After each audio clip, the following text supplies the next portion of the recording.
Hello my cute family, आप सबको स्वागत है मेरी क्यूट सी चैनल पे। तो अब तक स्टोरी में हमने देखा था, सोचिए विंग को ये पूछा था कि वो इंसान कौन है जिसके लिए आप इतना तड़प रही हो। क्योंकि तभी विंग ने तुम्हारे कहने की मतलब व्हाट इज दिस, तुम क्या कह रही हो सोचिए। तो सोचिए ना, यही तो कह रही हूँ मॉम। वो इंसान जो मेरे साथ लड़ रही थी, इसे लग रहा था वो एक घायल शेर है, मुझे मार देना चाहती है। उसकी गुस्सा मेरी गुस्सा बराबर की थी। जैसे मैं अपनी गुस्सा को कंट्रोल नहीं कर पाती हूँ, वो भी ऐसे ही कंट्रोल नहीं कर पाती है। लेकिन आपको देखते ही उसकी गुस्सा एक पल में गायब हो गई थी और अनजान सी दर्द उसकी आंखों में मैं देखा था। मॉम, वो कौन है और आप उसके बारे में इतना सब क्यों जानती हो? ऐसे मुझे क्यों छुपाया था वो इंसान से? तभी तुम्हारे कहने का मतलब। तो ये सोचिए ना, कुछ नहीं, मैं सिर्फ इतना जानना चाहती हूँ कि मॉम वो इंसान कौन है। कहीं आपकी सच्चाई उनको पता तो नहीं चल गई?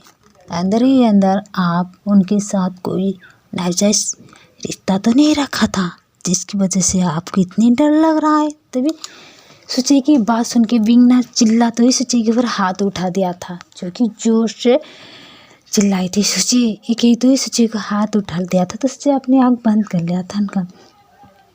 आप चिल्लाने से सच्चाई बदल नहीं जाएगी, इसलिए अंकल यू से आप शादी करने के लिए तैयार नहीं थे और मुझे इसलिए उनसे छुपाया था कहीं आपकी सच्चाई उनके आगे ना आ जाए। राइट ना मॉम? तभी तभी बिन चिल्लाते हुए सोचिए अपनी जुबान पे लगाम दे, तो सच्चाई नहीं जानती तो क्या कह रही है?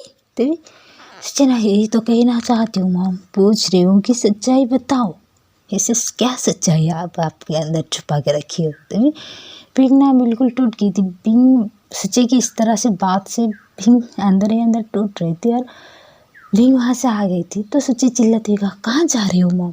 मेरे सवाल की जवाब अभी तक नहीं दी। तभी मैं जो कि यू अंकल यू ना सोचिए को एक थप्पड़ मारते हुए, तो क्या जानना चाहते? क्या जानना चाहती है? तेरी मॉम तुझे क्या छुपाई है? इस तरह से कोई बात करती है, तुम्हें पता है वो कितनी दर्द सा है तेरे लिए? सोचिए किसी के ऊपर उंगली उठाने से पहले सच्चाई जानना चाहिए। विंग तुमसे इससे क्यों छुपाई थी? विंग क्यों डर गई थी? विंग क्यों तड़प रही है? इसके बारे में जानने के लिए ना, वो दर्द जानने के लिए ना तुझे विंग बनना पड़ेगा, जो कि तू बन नहीं पाएगी। सोचिए, क्योंकि जान से ज़्यादा किसी से यकीन करो, मोहब्बत करो, वो इंसान जब तुम्हारी जान की प्यासी बन जाती है, वो इंसान जब तुम्हें धोखा देती है, तुम्हारे सीने में खंजर से छुरी करते वो दर्द भीम को पता है। क्या जानना चाहते हो? वो इंसान कौन है जानना चाहते हो? सोचिए। तो सोचिए ना, यू को देख रही थी, जो कि अंकल यू, जो कि कहते टाइम ही अंकल यू की आंखों में भी बहुत ज़्यादा दर्द थी, रो रही थी। इधर दिखाते वांजी को, जो कि हॉस्पिटल में थी एंड बैठे थे। उनकी डॉक्टर ना उनको चेकअप करने के बाद, जो कि बैंडेज करने के बाद चली गई थी। तो वांजी सोफा पे ऐसे ही लेटते हुए आसमान की तरफ देख रही थी और आँख बंद किया था, उनकी आंखों में आंसू आ रही थी। तो उनके सारे बॉडीगार्ड देख रही थी। तो वांजी को सोच रही थी, क्या सोच रही थी ये भी बता देते हैं, दिखाते हैं। एक छोटा सा बच्चा को, जो कि कार के सामने, वांजी की कार के सामने आ रही थी। तो एक लड़का ना उसको बचा लिया था। उनका तुम ठीक हो?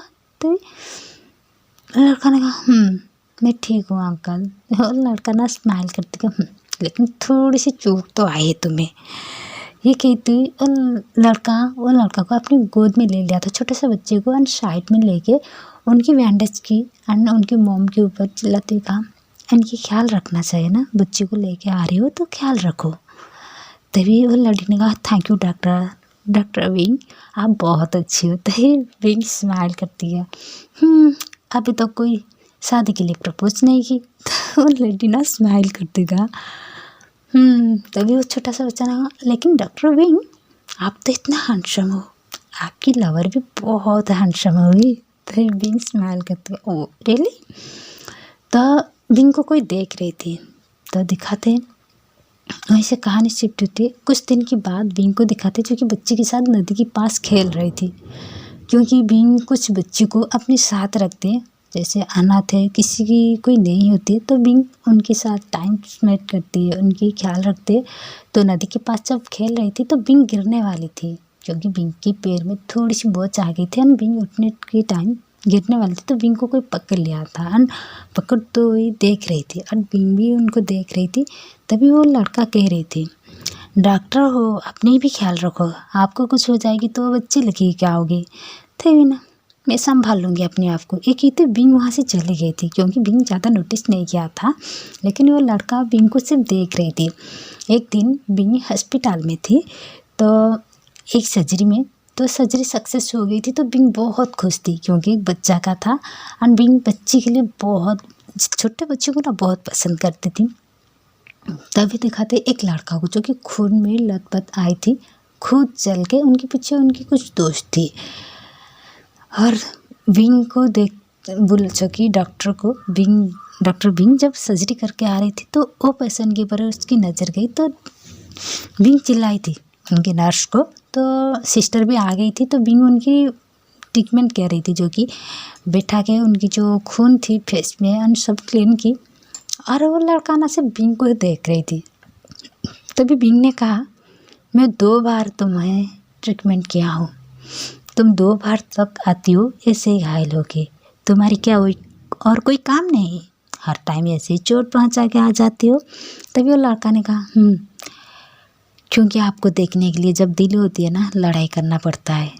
तभी बिंग ने व्हाट, तो वो लड़का ने ये कहते हुए वो लड़का ना कि शर्ट से अंदर एक रिंग, जो कि डायमंड की रिंग निकालते हुए बिंग को प्रपोज किया था। तभी बिंग शॉक थी, उनकी सिस्टर से लेके उनकी जितनी हॉस्पिटल की जो हॉस्पिटल में काम करते थे सर्वेंट सब ना देख रही थी बिंग को, क्योंकि बिंग वो लड़का को देख रही थी जिसकी फेस में एक स्माइल थी। तभी ना व्हाट, तुम पागल हो।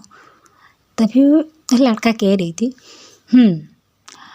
आप तो खुद कहा था ना, आप इतना हैंडसम हो, आपको कोई प्रपोज नहीं कर रहा है, आप कोई प्रपोज कर रहा है तो एक्सेप्ट नहीं कर रही हो। तभी ना व्हाट नॉनसेंस की तरह बात करना बंद करो, मेरे एक लवर है।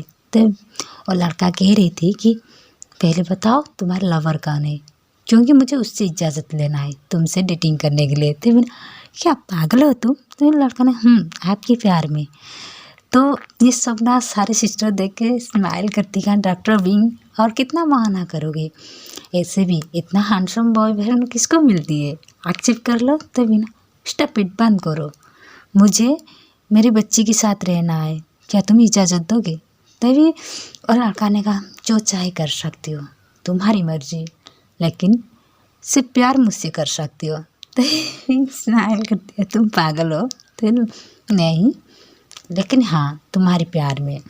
ये कहते हुए वांजी बिंग के बालों को पकड़ते हुए, जो कि उनकी नेक को पकड़ते हुए अपनी तरफ खींच के ले आई थी और किस कर लिया था। तो सब शौक थी, सारे सिस्टर भी शौक थी और बिंग खुद ही शौक थी, क्योंकि बिंग अभी तक एक्शन भी नहीं किया था, लेकिन वांजी तो एक्शन कर लिया था। तो यहीं से कहानी शिफ्ट होती है। कुछ दिन के बाद दिखाते हैं जब बिंग ना हॉस्पिटल से आ रही थी तो बिंग नोटिस की कि रोड के बीचों बीच बहुत सारे लोग हैं। तो बिंग अपनी कार से निकल के जब देखी तो किसी दोनों तरफ से लड़ाई हो रही थी। तो ये लड़ाई में बिंग नोटिस की कि कोई और नहीं, वांजी लड़ रही थी, सबको पीट रही थी। तो वांजी किसी को जोर से मारने वाली थी तो बिंग चिल्लाई थी, उलान वांजी। तभी वांजी रुक गई थी और देख रही थी बिंग को। तभी दिखाते बिंग को और वांजी को हॉस्पिटल में। तो बिंग चिल्ला रही थी, तुम्हारी कोई काम नहीं है क्या, हाँ हमेशा ये काम करने की क्या ज़रूरत है वांजी, तुम अपने आप को क्या समझती हो। तो वांजी स्माइल करतेगा, तुम्हारी लवर। तो बिंग, स्टॉप इट वांजी, तुम्हारी गुस्सा ना मुझे डर लगता है। तो पता है छोटी छोटी बातों में कौन गुस्सा करते हैं, हमेशा नाक के ऊपर गुस्सा रहती है, छोटी छोटी बात को सीरियस ले जाती हो। ये कहती बिंग जब उठ गई थी तो वांजी बिंग को हक करते कहा, वी क्या तुम मुझे छोड़ दोगे मेरे गुस्से की वजह से। तो बिंग वांजी की माथे पे किस करते कहा, नहीं कभी नहीं, तुम्हारे साथ कभी नहीं छोड़ूंगी। तो इतना में दिखाते वांजी होश में आ गई थी, जो कि होश में आते ही अपनी हॉस्पिटल से निकल गई थी अपनी कार लेके जा रही थी भांजी गुस्से में भी थी। तो अभी तो स्टोरी इतना ही।